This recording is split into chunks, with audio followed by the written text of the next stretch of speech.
Hello and welcome to Pokésports, a competitive Pokemon podcast. My name's Mike and I play with one Pokemon on the field. My name's Kevin. I play with two Pokemon on the field. Did you guys hear that amazing new intro that we have? That is... It was... Oh my gosh. That is a spicy meatball right there. I don't know. It's so good, Mike. Oh, it's so man. hype. That intro, of course, provided by M-Dash, otherwise known as Electric Mudkip a couple of years ago, who so graciously has made that... intro for us. You rule. It's amazing. Oh God, it's gonna be such a different podcast now. Let's just stop talking and play that for the rest of the hour. Yeah, you know what? Let's do that. I'm kidding. All right. So, so happy International Women's Day, everybody. Coming from two dudes, welcoming you to the podcast. So, haha. Today, of course, being Sunday, March 8th. If you're live here on Twitch with us. If you're not and you're here on Wednesday, I don't know what day that is. So, happy Wednesday. Happy Wednesday. It's hump day, everybody. Yay. Now, listen up, guys. There has been a lot happening this week, kind of in Pokemon, out of Pokemon, around the world. There's just some stuff going on. We're going to talk a little bit about it. So let's just jump right into it. So let's start with the next online competition, which, of course, as many of you will know, is the April Double Battle VGC International Challenge. Same kind of thing as February, where download rules are also now available. Cool. And we get an even better t-shirt. Oh my gosh, we got Great Ball Guy. Yeah. He's evolved. He's evolved into Great Ball Guy. What's next, Mike? Can we guess it's going to be Ultra Ball Guy? I mean, I really do hope that this is the beginning of just all kinds of ball guys. Like we get Great Ball Guy, Ultra Ball Guy. I want to see Love Ball Guy. I want to see Luxury Ball Guy. And he's all like prissy. He's like, oh, that'd be great. I'm better than everybody. Have your Pokeball, you swine. You know? Now, of course... You guys know that in order to get the Ball Guy t-shirt, you have to participate in the April International Challenge. And along with that, you could win a maximum of 50 CP, which is honestly a lot considering how many battles you have to do. I mean, it's you get to earn CP instead at home, so it's nice. Yeah. Now, signups for this open up March 26th, and you have until April 9th to get that done, so keep an eye out. And then it's going to start April 10th to the 12th. I want you to give me an emotion for a certain kind of ball guy. Give me a Pokeball or give me a type of Pokeball and then give me the emotion behind it. So I've already said Luxury Ball is going to be like this prissy guy. So am I giving the emotion or am I giving you the ball? Give me both. Okay. Let's see. I'll go again. So Quick Ball guy is going to be like this super fast, like it's hyper energetic, like, wow, gotta go fast kind of guy. Gotta go fast. Gotta go fast. Everybody listening on 50% speed, gotta go fast. What about give me a level ball. Level ball. Oh gosh, level ball. Okay, so that's like a Little Mac kind of guy. He's like, oh, I'm training. I'm trying to be the very best. Like that's the Ash Ketchum of ball guys. Okay, what about Dream Ball? Well, Dream Ball's easy. Dream Ball's easy. He's just sleeping the whole time. You go to a Pokemon Center. He's just like asleep on the couch. He snored out a Pokeball. Weird. I want to think of one more. Obviously, Master Ball is just like silent, but Beast Ball. Oh my God, Beast Ball guy. There you go. Beast Ball is the guy you see walk out of the gym with very big upper body and very small lower body. I like Beast Ball is Conkeldurr. Oh my gosh. Conkeldurr is Beast Ball guy. Anyway, yeah, registration's open for March 26th, so keep an eye out at the end of this month. We'll definitely be talking about that, which is actually the same. Like it's the exact same as last month. Just register on the 26th of the previous month, and you'll be able to play in that competition. Maybe I'll get time to play this time. I hope you will. We don't have anything like any big conventions this time around, so you might be good to go. Fingers crossed. Of course, in terms of Pokésports stuff, we do have new Patreon tiers for you guys to go and check out, which involves team building and breeding. If you're looking to have any kind of coaching done, we now accept people for that. Yeah. Check it out. Pokesports.com/page. Wait, what? Other way I said around. Pokesports.com. Yeah. Patreon.com/Pokesports podcast. If you want to look at a website that's under construction, you can go to pokesports.org. Oh, that's coming. There it is. There it is. Unfortunately, our next piece of news, for those of you who don't know, Europe's international challenge has been unfortunately canceled. That is the next in-person international cup, which has unfortunately again been canceled due to COVID-19, coronavirus. Supposed to have been on from April 17th to April 19th, but again, like you just never know now, right? Like with all of these in-person things, you almost don't want to get a large group of people together. There's states and countries and provinces going under a state of emergency and not even letting people fly out. So, even if Europe wasn't canceled, there would have been a large handful of people who just weren't allowed to go. It's definitely bittersweet. I mean, it's bittersweet in the sense that, everybody gets it. Like a competition was canceled, but at the same time it was canceled for a positive reason. That reason being, well-being of the players and safety overall. Keep yourself safe, everybody. Stay safe out there. And if you're still going to competitions, wash your hands. Don't travel too far away. Just be cautious. Cut out Use the your handshakes, heads, guys. Yeah, and I mean, like this even kind of impacts us for next week. We're not sure yet if we're going to be able to go to our Ontario regionals. I really hope so, but there is the chance that can be canceled. There is the chance that Kevin can't leave the country. So, yep. It's a funny time we're living in right now. So yeah, exactly. And I mean, I didn't even think about this, but this kind of impacts the podcast for next week because we were planning on doing Pokesports together next week. But if I go to the challenge or if I go to the regionals, and I'm there past 9, then that's going to be a thing. Yeah, I mean, we'll get something together, like worst case scenario. Yeah, but just keep an eye out. We'll let you guys know. Exactly. On Twitter. We'll put something together.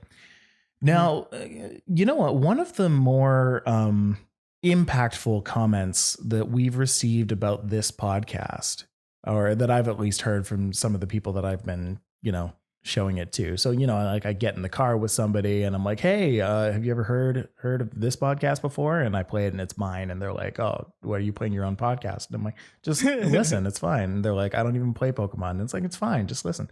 A lot of the things that I hear is that we don't really talk too much about esports in Pokemon, which is sort of true, sort of not true. I would say that a large factor of the esports in Pokemon has to do with the way that people play and the evolving meta.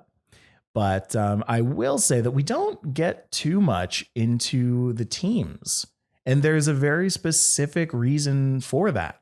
And so I thought that today we could spend a little bit of time kind of getting into what esports looks like in Pokemon right now. Yeah. Now something about that is we get into the competitive nature of the game, but in terms of the industry is still budding. Absolutely. So it's kind of difficult to talk about that, but we're gonna try our best in this next coming episode. Yeah, I mean, it looks a lot different than it did a couple years back, right? Absolutely, and so I think at this point now it's starting to shape into something that looks more like an esport, and so that's kind of why we want to get into it. Anyway, there's a comparison I'd like to make here. And if you're looking at the screen right now, you'll see that I have this slide that shows the NBA logo up. To me, if I were to compare what we do on Pokésports as what a basketball podcast does for the NBA, I would say that, on that podcast, they would talk a lot about techniques and plays without talking so much about the NBA itself. Same kind of thing with us. We talk a lot about what happens in the game, but we don't really talk too much about what the teams look like and that kind of thing. Pokemon is a little bit different since the biggest population of people in the Pokemon community by far are the people who play it. So they're all the Pokemon enthusiasts. They're the people who understand the ins and outs of the game, and they just kind of want to up their gameplay a little bit. We don't really have too many people who are major Pokemon fans from the outside who don't really know too much about it. There, you won't really see people who don't understand Pokemon watching like an international or regional stream or something like that. Spectators, Spectators, exactly. It's not a not that it isn't a good spectator sport. It's just that there are a lot of hurdles to get to being a good spectator. Like now, for the past couple years, I have been almost exclusively a spectator. Like I played the games here and there, but I could watch an esport of it or like a competition and be able to relatively keep up. Like I'm not super into the meta, but I wasn't super into the meta, but I was able to understand, okay, this Pokemon's going for this move and doing this thing. And like, oh, that was an interesting play because now that Pokemon gets to do this thing. So I thought that was kind of interesting, kind of an interesting parallel. Now, in terms of how to learn the game, in terms of how to become a good spectator, there's one thing like you need to understand is that Pokemon, if there's one thing we know, has a learning curve, a crazy learning curve. And you'll see in the little graph that I put up on the screen, if you're watching us on Twitch or YouTube, there's kind of a slanted line that goes up from being a novice to being a hobbyist to being an expert. From being an exponential. Absolutely, an exponential graph. That's right, exponential line. From going to the novice and the hobbyist, there's a far difference between them, as you'll see in the in terms of the level of skill, but there's not all that much difference in terms of time. It doesn't take long to become a hobbyist, but it does take a little bit of investment. Now, between being a hobbyist and an expert, that one, there's a huge skill jump. And that's just kind of what it's like for most games is like, you can be a hobbyist for a little bit, but like you really need to put in some investment, some time investment if you want to become a pro player. And especially in Pokemon, this graph right here, that's basically what it's like in Hearthstone. In Hearthstone, you have the learning how the game works, learning the unit cards, learning the ability cards, and then you can kind of suss it out from there. You can kind of understand what's going on. And even that's a pretty big curve compared to most games. But Pokemon is like this huge jump between being a hobbyist and being an expert. Because for Pokemon, you have to learn like how the game works, what kind of types there are, what kind of moves there are, what kind of abilities there are, what kind of items there are, what kind of team comps there are, what kind of format you're playing. Then you get into the EVs, the IVs, the natures. Like there's a lot of stuff. There's a lot of stuff. There's so much stuff. And I feel like if you don't know even one of those, you can kind of get away with it if you don't know your IVs or what happens there. But if you don't know one of those other things, you're going to be lost at some point. Because there are very specific times where a specific EV trained Pokemon will live a certain move or be able to KO another Pokemon. And if you don't know that, then you're kind of going to be like, well, I thought this always would KO. Why is this living? No, I think the best way of explaining a novice player is, for me, I would consider myself a novice Hearthstone player. We're going to go back to Hearthstone for a second. I can watch a Hearthstone game, understand that cards are exploding and someone is winning. Yeah, exactly. But not know why. That's a similar situation to Pokemon. You can be a novice Pokemon player when you're OHKOing Pokemons or Pokemon are going down on the screen, and you're understanding, okay, one side is winning, but you don't understand the subtle nuances why. You won't understand that, oh, his special defense is at -2, so that means he does this much more damage. Like that subtle nuance you won't understand. That's more of a hobbyist skill. And then expert skills get to the level of, oh, I know there's this much time left in the game. Let me spam recover to make sure my health is as high as it can be because this is going to go to a timer. Right. That's an expert level play, to know those subtle nuances that not a lot of people would think about. And the problem too with Pokemon is that a lot of people, they stay at the novice level. If you play through a game of Pokemon, you are like just a little bit past the novice level if you're just starting out. It really takes a lot of research and experience to even get to that hobbyist level, to really like know your stuff. And then to know how to apply it. That's how you change from being a hobbyist to an expert.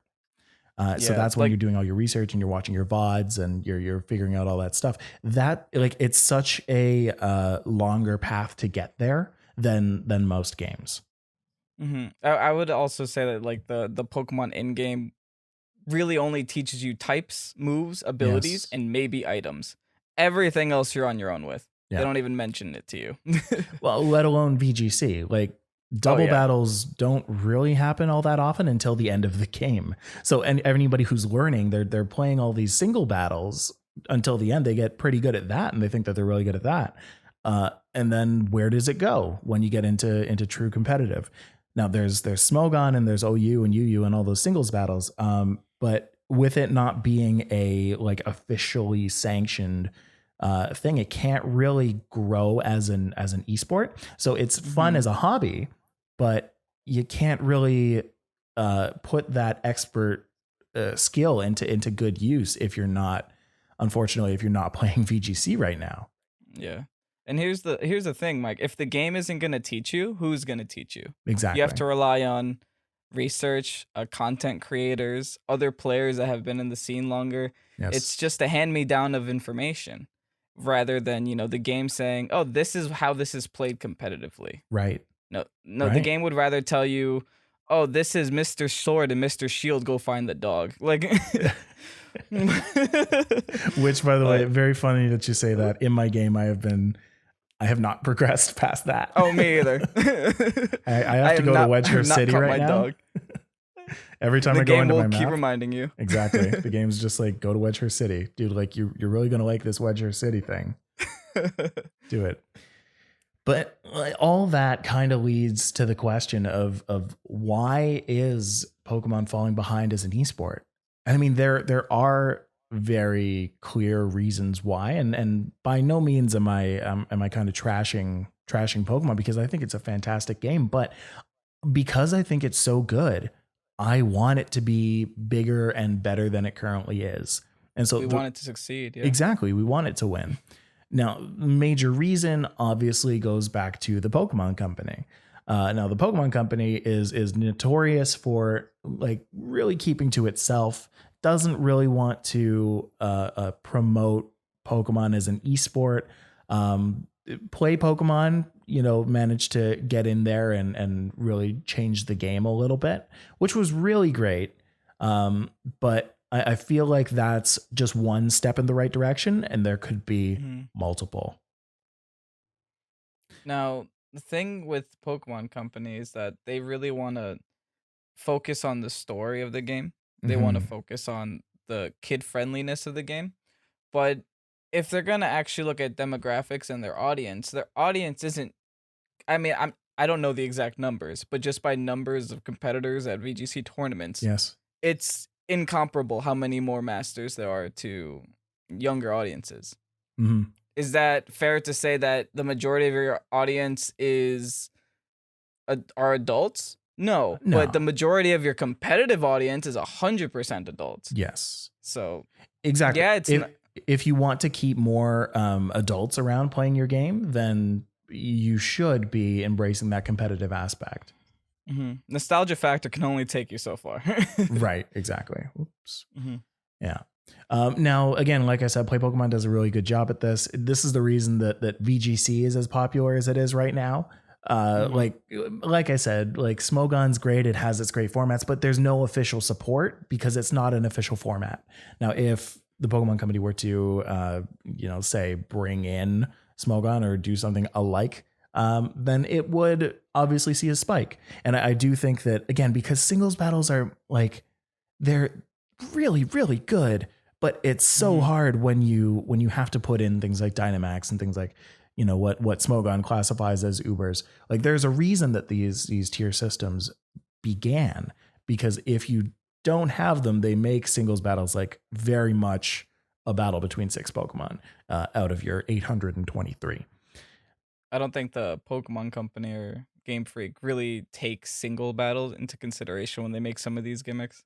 But they totally do, because the entire game is singles battles. Well, the entire game doesn't matter. Like, in terms of competitiveness, like, if something can be broken, because you're just trying to complete the story. See, it's such a weird thing. It's like you play a game in just single battles, and then you get to the competitive levels, like, oh, now there's 2 Pokemon. But I mean, like, in that case, they should have had it where, like, you play singles battles throughout the entire game, except for the gyms. And then when you get to the gyms, then it's double battles, like, all the time, because that's where the biggest, like, parallels to competitive would be. Now, I mean, there have been in the past double battle gym leaders, which has been kind of cool. But that's true. Also, Coliseum and XD, all double battles. Exactly. Yeah. But like, there are only a certain amount of double battles that you actually get into over the course of Sword and Shield. And you get to the end of it and they're like, okay, now let's learn how to play with another Pokemon on the field. Also cut out 2 of them. So I don't know. It was interesting. Like, I it's unfortunate too that Smogon isn't official, because they can't really monetize anything under their current model. Like, if they try to monetize anything, then Pokemon Company can come in and shut it down because it's infringing on IP.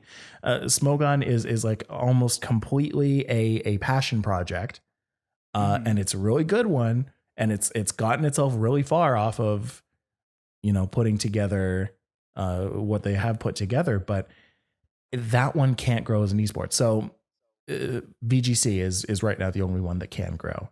And to their credit, in the past couple of years, they have been doing a lot of stuff right, which is great. What are some of those things that they do right? Commentators. Look at these people right here, these beautiful people. Commentators, there's a huge focus on them right now, because a lot of them are content creators themselves. A lot of them kind of grew up playing Pokemon and getting popular within the genre. So now it's very much a focus on who the people are and what they do, and they're passionate and they know what they're doing, which is really great. But that's just one aspect. Right now, commentators kind of have it rough. Trouble with having people who are exclusively Pokemon fans are that there are times where the audience start to think that the audience knows more than what the commentators are saying, which may or may not be true at times. But like, these commentators are trying to put on a show like every other esport. I find that we see it a lot more in Pokemon, though. Yeah, absolutely. Like, people have to realize that these commentators are the ones that are helping this progress. Yeah. They're the ones taking the steps in the right directions. Of course, they're going to make mistakes. They're humans. Yeah. But it's because of them that Pokemon has progressed to what it is. Or it's a part of the reason is because of them that it's where it's at right now. Which I think we could all agree here, everyone listening to this podcast, me and Mike together, this is the biggest VGC has ever been. Oh, yeah. This season. It's an incredible metagame. I love this metagame in particular. I mean, I don't have a problem with Incineroar like I used to, if I'm going to be entirely honest. I don't have a problem with any Pokemon, except maybe Rhyperior. But we don't talk about Rhyperior. I mean, but Togekiss and Excadrill are still a thing. Yeah, it's okay. We can ignore those. It's no Xerneas. It's no what was the Solgaleo? It's none of those. It's not that bad. That's true. But we don't have any Sunsteel Strike to worry about. Yeah, exactly. No Z moves. I mean, I guess we have Dynamax moves, but those aren't even that bad. Those are, like, you can mitigate those. And again, the fact that everybody has them, that's pretty good. So yeah, commentators, content creators, people like that are all just people who are trying to push this in the right direction because they want to see succeed. Right. I mean, another thing that the Pokemon Company is doing really well is and has always been the inclusion of children. Because that's the main demographic here, people. Like, it's the major difference between like Pokemon as an esport and like COD is like Call of Duty is mainly 18 plus. Like, there I don't know. Inteleon has a gun now. I mean, But yeah, Maybe you're right. Inteleon's going to be the one that brings more people in. Inteleon for COD. Inteleon for COD. Yes, please. It's always been there. Like, you've always had juniors, you've always had seniors. Those two groups are although they're smallest in tournament settings, they are the biggest in terms of people who are actually playing this game. They're the future of the esport, man. Exactly. But to see those people at those tournaments and to see them playing so well, like, I am baffled by the fact that there are not more tournaments including them, or more tournaments where like things are put forth for these people. It's actually incredible because I was thinking about this the other day. I've been playing competitive Pokemon for say 7 years now. Yeah. Wow. That's older than some of these kids are alive, and they're better than me. Yeah. So that's just something to keep in mind, guys. Age doesn't matter. These kids are great. And Pokemon has really shown that, like, there can be a large group of people who are way better than you who aren't even born yet. But I think that just to create something for them that they can hope to kind of get to, and that they can see, and that is attainable for them from a young age, or to at least see it in the future, like, that's huge. That's such a developmental, like, milestone to see that there are people who have made a career off of this.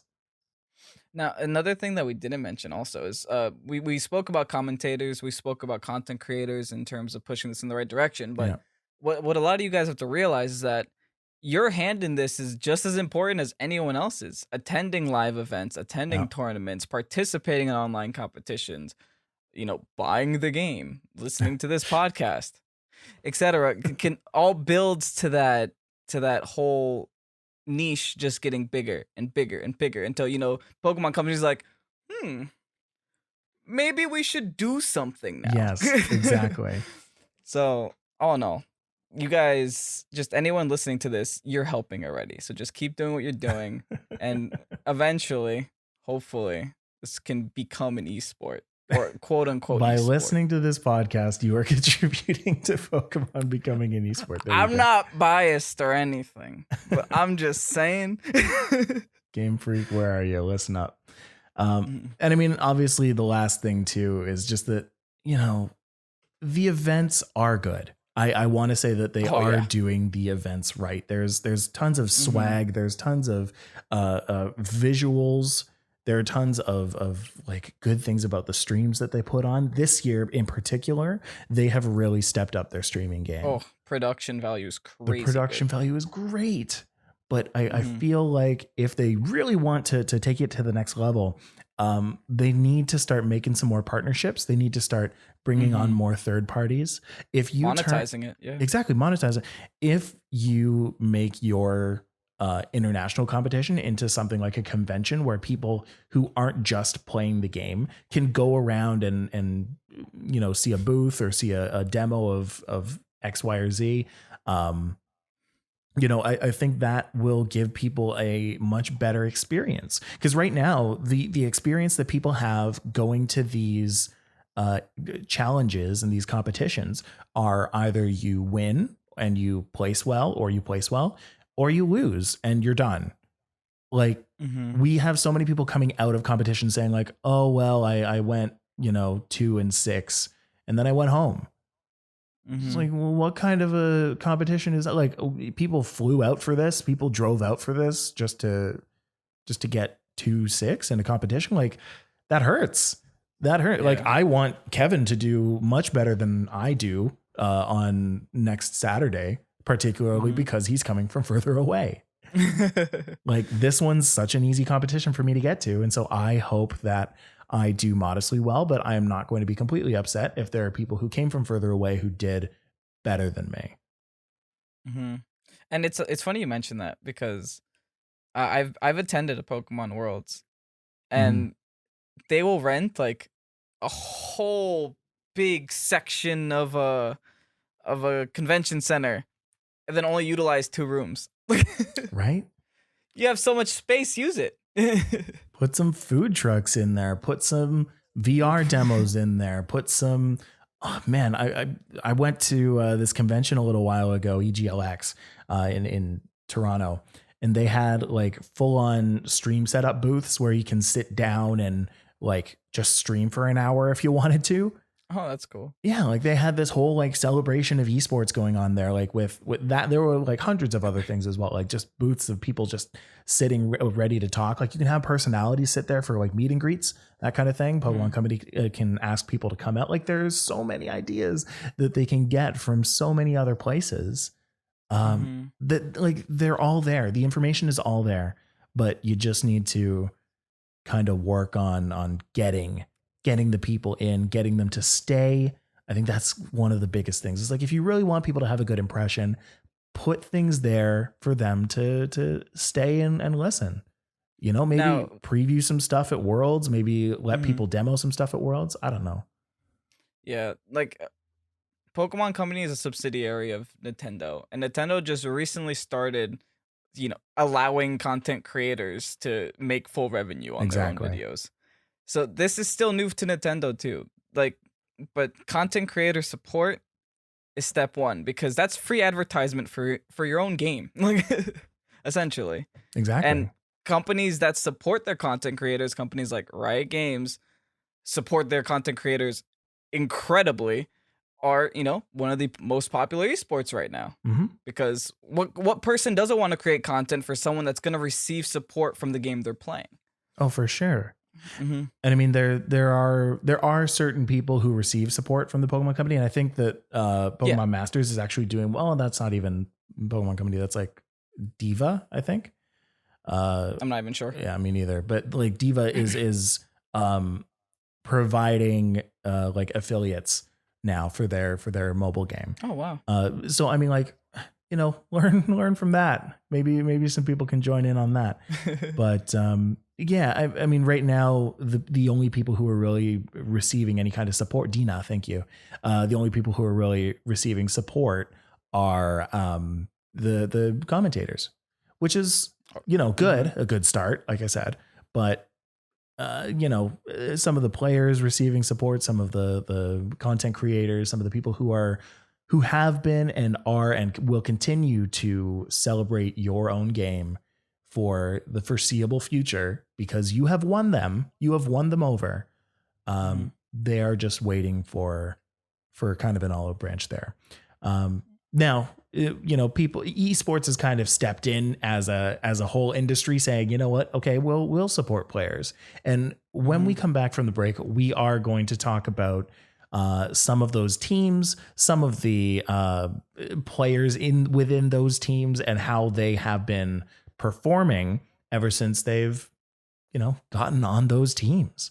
Because it's been happening, people, and it is still happening. And a lot of people don't know that it is, but it is. And we're going to get into it when we come back from the break. We'll see you guys then.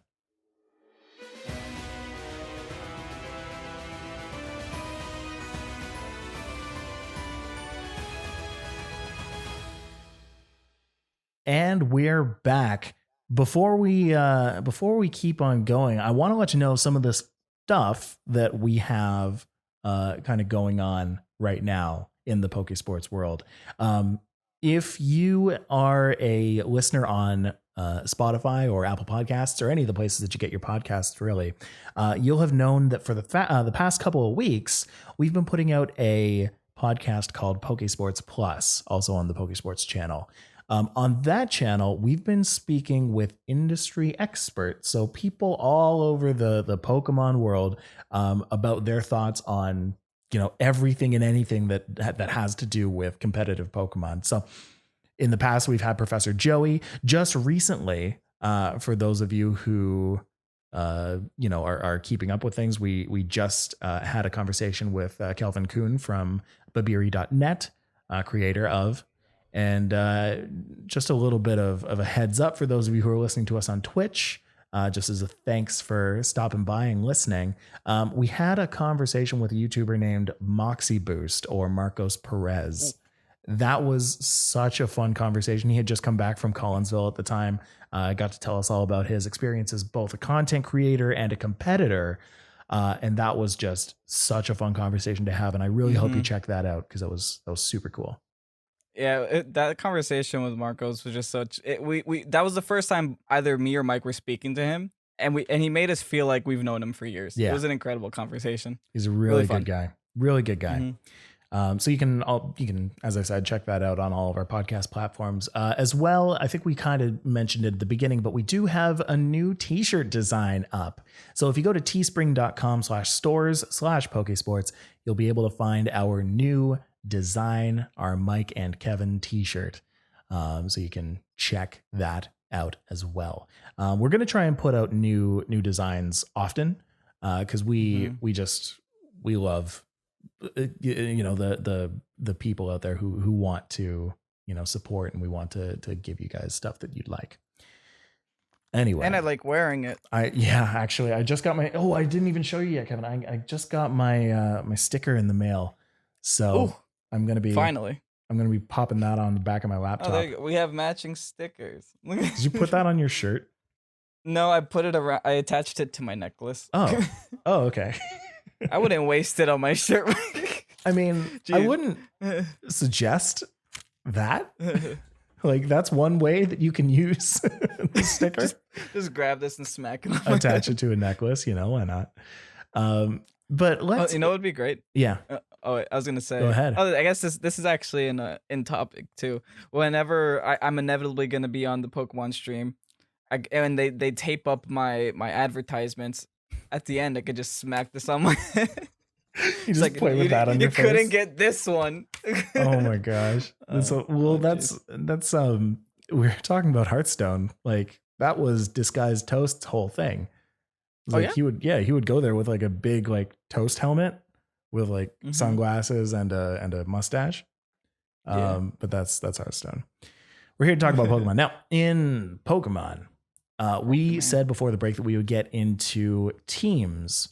Now, teams have been a very like hardly seen and hardly advertised thing in Pokemon, with exception to, say, some of the streams where people are wearing their team's jersey, because Pokemon does allow people to wear a team jersey.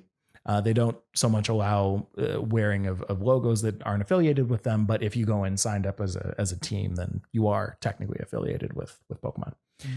So it's something that we've been seeing a lot in TCG, in the trading card game, where places like Full Grip Games, which has a very popular YouTube community and is a very popular card game store, and Card Cavern, which I believe has a very popular online presence. They both have teams in the TCG space, and they sponsor some of the top performers. So most of the TCG players that you see at the top are sponsored in some way or are, a part of those teams. VGC players, not so much. If you want a good reference for Pokemon and esports, you can check that out on sites like liquipedia.net, which I'm actually going to go ahead and post in the Twitch chat right now. And if you're on YouTube, you can go ahead and look down in the comments down below, and you will see that link. That's where you can check out all of the past tournaments. So you can check out all the past winners. You can see how much they won and how much CP they got. So looking here at the Oceania International Championships, you can see that the first place player, Marco Fierro, got $5,000 and 500 CP, $5,000 US. But again, most of these people not signed, which is interesting to me because they're winning players. They're people who are winning tournaments, and they're going to places. And I don't understand why these people are not sponsoring these players or signing these players, because they could be earning a percent of what those people make. Often, go ahead. I was going to say, if you look at the players that are signed, they're mostly content creators, because content creators are essentially putting their skills and putting their knowledge out there for everyone to see. Yes. I'm assuming that a lot of these teams don't sit there and watch a whole regionals to find out who's the top player. I mean, they should be, because that would make sense. But, just the top players, your Wolf Glicks, your Cybertrons are the ones that do have a team associated with them specifically. Right. Because they put out videos.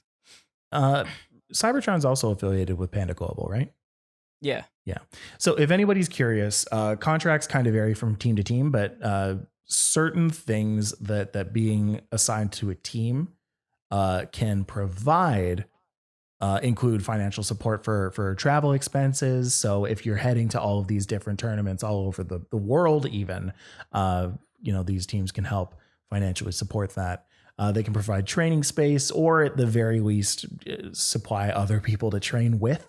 Because if those people are training together, it happens a lot in the fighting game community that they just kind of hook people up with other people who are like of equal skill level so that they can both advance. And then of course, with your content creators, you've got social media pushes or like video editing services or any other kind of media services that they may need. Teams can kind of help with that. So if you had seen Wolf Glick in the past, to talk about him a little bit, his getting on with Panda Global, and his working with other people signed to Panda Global like Alpha Rad and all of those other people that happened at the beginning of Sword and Shield, where they did the big like Smash and Pokemon tournament. Like in my eyes, I'm not exactly sure if this is what happened, but that seemed like something that was orchestrated in part by Panda Global. I'm sure. Yeah. And I mean, that's a way to kind of cross promote the two games while also promoting the team, which I think personally is a great way of getting more people interested. Like it's introducing people from the Smash community to Pokemon. It's introducing the people from Pokemon to the Smash community. I think they did something where like the Pokemon players would have to compete in Smash and the Smash players had to compete in Pokemon, and they would each had a coach. Each other. Yeah, exactly. And they all made content on it, and it was great. It was a good initiative. I would hope that we'd see more of that from teams trying to introduce Pokemon into their roster, because it works, So some of the current esports teams that we do see, of course, as Kevin mentioned, there is Wolf Glick and Cybertron Aaron Zhang in Panda Global, but there's also, and actually let me back up here, because in Collinsville, the second place, of course, we all know was Wolf Glick, who again, Panda Global. None of the other people in first to fourth are signed to a team. These are all just individuals who are really, really good. Same with fifth to eighth place, nothing. 9th to 16th place, nothing. 17th to 32nd place, there was one person signed to a team, and that was Nails OU under the team Total Advantage. Wow. Same thing with 33rd to 64th, and then I'll let you say what you were going to say. Okay. Was iMagikarp with Good Game and B Smithy, who actually placed in another tournament, again, under Total Advantage. We had two people under Total Advantage who placed in the top 64. Now, a part of that is because obviously this is a growing esport. Yeah. And the beauty of Pokemon is that anyone can come and play it. Right? Oh, yeah. You can be a nobody. You don't have to be signed to a team to play it. It's not exclusive like that. But, obviously you're going to need some skill to rise up that ladder. And 100%. I think as more people evolve from, just the casual player that will go to 1 or 2 tournaments a year versus the person that'll travel halfway across the world to attend a tournament, like that's where the discrepancy comes in. That's where people will see you and be like, oh, okay, let's look at this guy. And I think another big person that is signed to a team is Seijin Park is signed to T1. That's right. That's a big one. That's a really big one on both sides. I mean, for T1 to bring in a world champion, and also for Seijin Park to get signed to T1, like T1's a big one.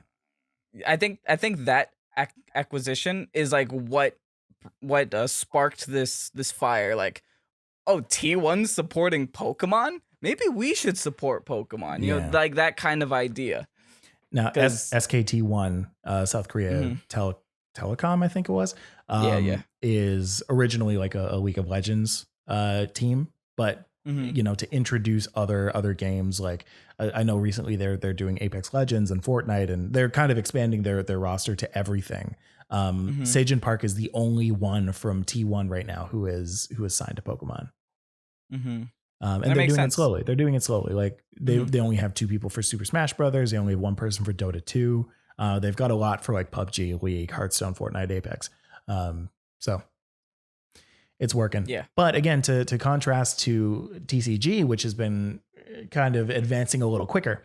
It's more popular. It Yeah. is. In your first to fourth place, you have nobody who's signed. Those are the people who are just like the white whales, just kind of winning. Mm-hmm. But from 5th to 8th place, still at Collinsville Regionals, each of those players from 5th place to 8th place, they were all signed.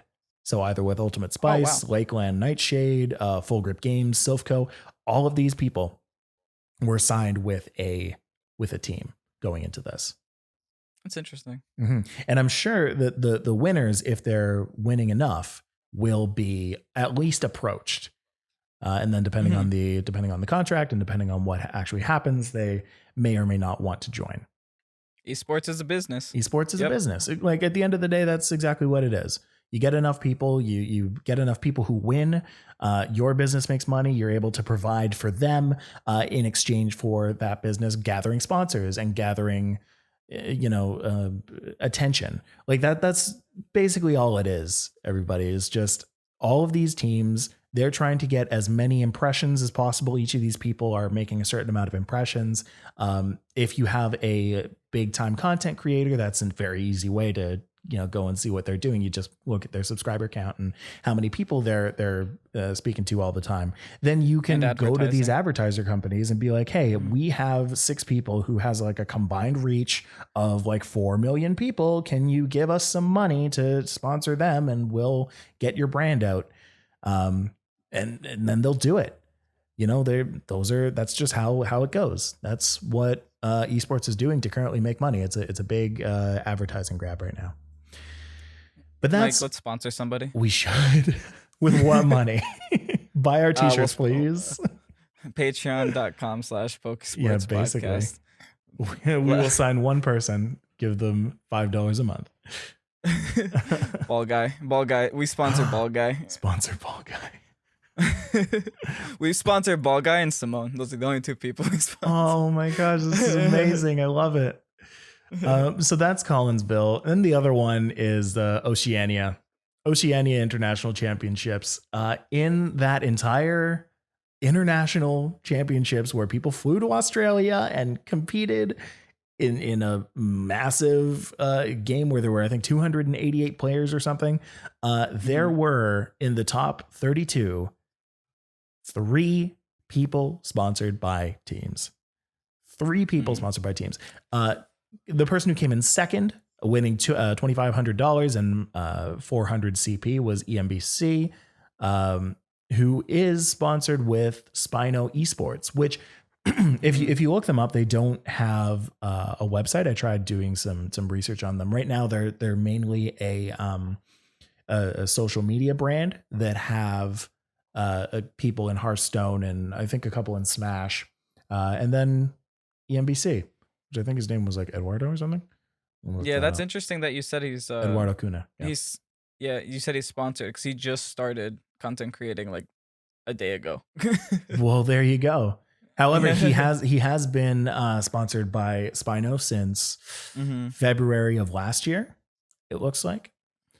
So he's been doing it. He's got a good total earnings for Pokemon. I mean, Pokemon earnings aren't all that great if you're not like Worlds winning. But even if you compete in Worlds and get like 9th to 16th, I think it's somewhere around like $1,500. So that's a pretty penny. I mean, his approximate total earnings on Wikipedia, and it's pretty accurate, but it's not completely inclusive of all of the big tournaments. Only the like super legit ones like Worlds and regionals and tower clashes. Approximate total earnings is $7,500. So not bad for a 21-year-old, just doing that out of Pokemon. Not bad. So that's Spino Esports EMBC. B. Smithy, who I mentioned before in the Collinsville regionals, he was one of the people who placed, I think, back where it was like 33rd to 64th. He ended up placing 7th in the internationals. And Oceania? he's Oceania, yeah, and he is Yeah. sponsored by Total Advantage. Cool. So that's So the there, one. yeah, Yeah, there's a lot of big names that are sponsored. You don't technically need a platform to be sponsored. You just got to win. Shocker. I mean, right? Like you just need to compete. You need to be good at the game, and then you might get people who notice you. You go Mhm. out enough and you get noticed. And then I think yeah, I was gonna say I think Pokemon's taking a very Smash Brothers approach to esports. It's like progressing in that fashion where you'll have individual players that each have a team, and then eventually yeah, you'll see that those top players will almost always be signed. And if there's a top player that isn't signed, uh, you know, brands are gonna be like, hey, why isn't he signed? Let's look at him. It's just exactly, that kind of scenario. So we exactly. need brands to look at esports, to look at Pokemon as an esports, not just a children's game. Well, exactly. And these are the companies who are kind of doing that. They're seeing these games, they're seeing the money that's going into them and the production value that's going into them, and they know that they're just going to go up in terms of viewership and people's eyes. So that's why they kind of get on with them. And then the other person is Void, who came between 17th and 32nd, I think somewhere around like 20th, from 1NE Esports, who does not have a page on Wikipedia, and I did not look them up. So that's something that I will be doing later. Mm-hmm. But I mean, they're there. They're not like super huge, reputable esports organizations yet, because they're trying to get in new and cool ways, Pokemon being one of them. Signing players from Pokemon is a gamble, obviously. Yeah. Because you're spending money to sign somebody. You want to make sure that signature is good. Right. So that all makes sense. Right. Just with time. All we need is time. I think we're taking baby steps. It'll progress very slowly, but I think in the next 5 years we're gonna see a big change in the way Pokemon as an esport is viewed and how it's played. 100%. For sure. Now we're starting to run out of time, but we do need to get to our Pokésports Pokemon Spotlight of the week, which of course is Max Lapras. For any of you who have listened to our Pokésports Plus episode where we talked with Moxie Boosted Marcos Perez, we spoke about Max Lapras and its involvement in the metagame, and how, starting with Series 3, where the Gmax was finally allowed. This is a Pokemon that we've been talking about for a long time, and we were worried about it, and we thought that it would do really well, and here it is doing really well. Max Lapras's, shocker, eh? Max Lapras's will usually hold a weakness policy with the ability Water Absorb. Its EVs, as spoken about by Moxie Boosted on our Pokésports Plus episode, 252 HP, 156 defense, 60 special attack, 4 special defense, and 36 speed. That is the set that Moxie Boosted used in his Collinsville regionals.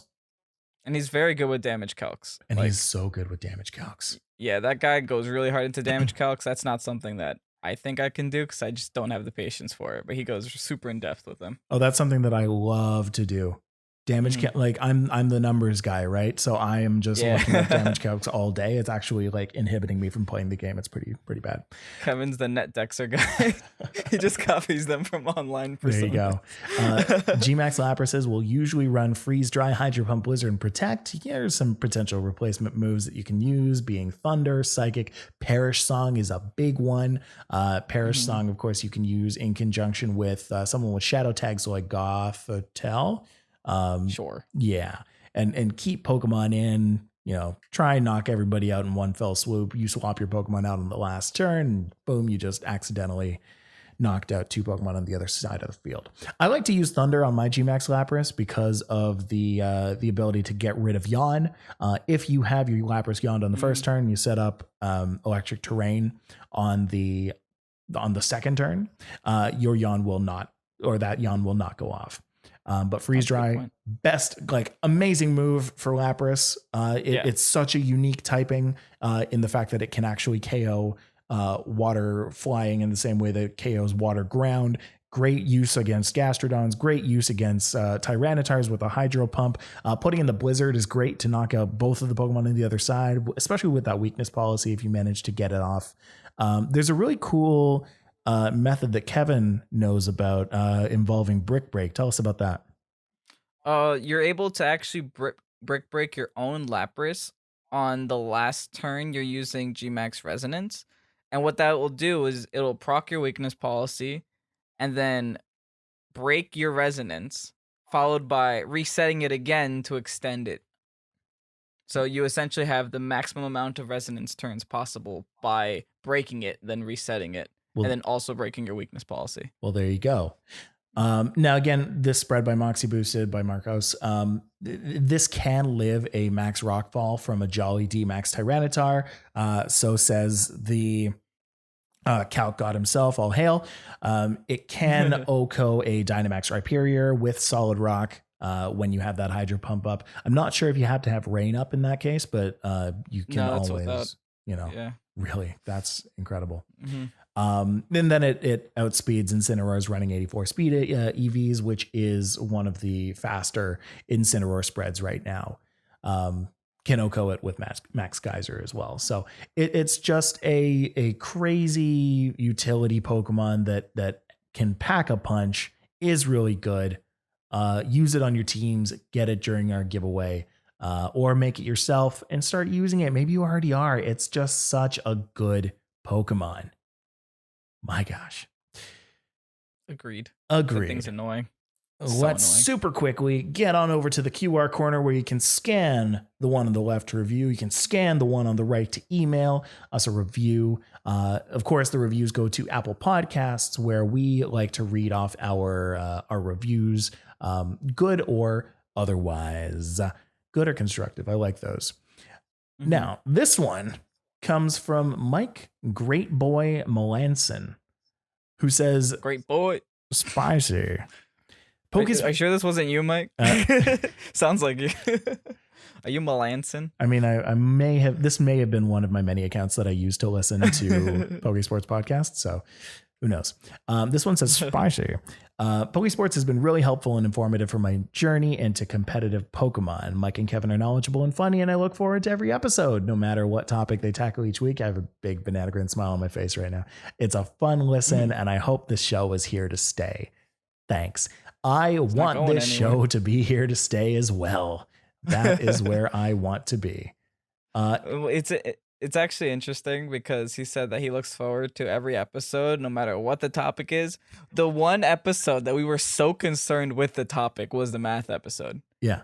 Me and Mike were back and forth like, should we do this? Is this enjoyable? It's currently our most popular episode. Yeah. Yeah, that's very true. So clearly we don't know what you guys want. So tell us what you want. That'd be great. Oh, man.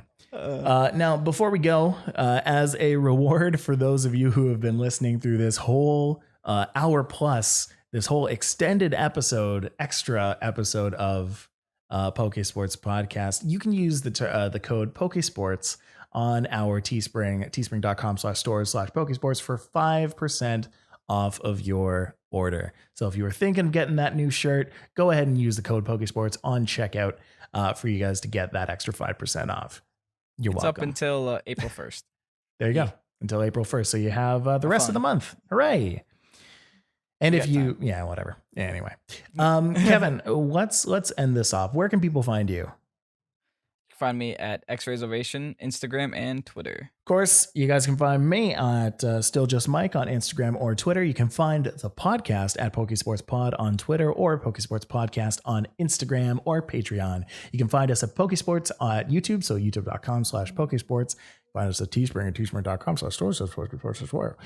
You can go to patreon.com/Pokésports Podcast to go and get all of our episodes a full day early, as well as the Pokésports post game, which is a podcast where Kevin and I just kind of, have an extra conversation at the end of Pokésports podcast and talk about just all of the stuff that we have going on in our lives. Literally anything. Yeah. Go for it, people. Anyway, with that, make sure you follow us on Spotify, rate, review, subscribe on Apple Podcasts or wherever you get your podcasts. Until then, Kevin, leave the people with some knowledge at the end of the week. Help Pokésports grow. Uh-huh. Help esports grow. There it is. I mean, that is the most poignant thing that you could possibly say. We could just go help Pokésports grow, because Poke is the Pokemon, esports is the esports. So we poke that. the esports. Mm-hmm. There it is. Next week, right. I think I'm just going to go ahead and drop this right now. Next week, let's have another episode on breeding. Let's go a little bit more advanced next time, huh? Yeah. All right. It's been needed. It's been needed. Let's get back to it. All right. Thanks, guys. Have a good week. We will see you next time.